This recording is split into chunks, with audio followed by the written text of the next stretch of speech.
Camp Commanders, sponsored by DraftKings Sportsbook. One of the benefits of being the official television station of the Washington Commanders is that we get to bring you team news and player interviews before anyone else. The Commanders roster is full of new acquisitions that are likely to make an impact right away. Today at Commanders Park in Ashburn, one of those players spoke with John Dorance and says he cut ties with his old team to follow his defensive coordinator turned head coach, Dan Quinn. Jonathan Allen, of course, is the anchor on the interior of the Commanders' defensive line. But on the edge, there's some new talent in town with plenty of experience, including Dorance Armstrong, who racked up 23.5 sacks with the Cowboys before choosing the Commanders in free agency this year. One of the new faces on the Commanders' defensive line, number of years in Dallas. You chose to come here to Washington. Why was that? Familiar with the coaches, familiar with the system that we run.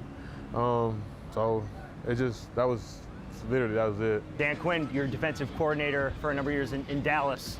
What do you like about him? He's just a hell of a person, hell of a guy, hell of a teacher, hell of a man, you know. He just literally pushes you to be great at all times, and that's what he expects from you, and it's hard to get that, you know.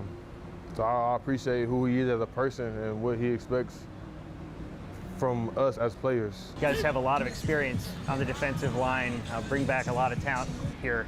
Do you guys consider yourselves leaders on this defense? For sure, no question. We believe that our team goes as far as our D-line go, and that's our motto. And so with that being said, we got to come out here every day, hard, fast. Defensive linemen don't typically get opportunities to score. You have one career touchdown. Do you remember who that came against and where that was? For sure. It was a strip sack, fumble recovery by me, and I think it was by maybe Michael or Randy, I'm not sure. But yeah, I remember that. As exciting as that was for you and maybe disappointing it was for Commanders fans at the time, what can they expect from you as a pass rusher or as a player? I'm just here to make plays, baby. Gotta go, David. And he's certainly shown he can do that with 21 sacks his past 3 seasons, looking to make an impact on the Commanders defense right away. At Commanders training camp, John Dorance,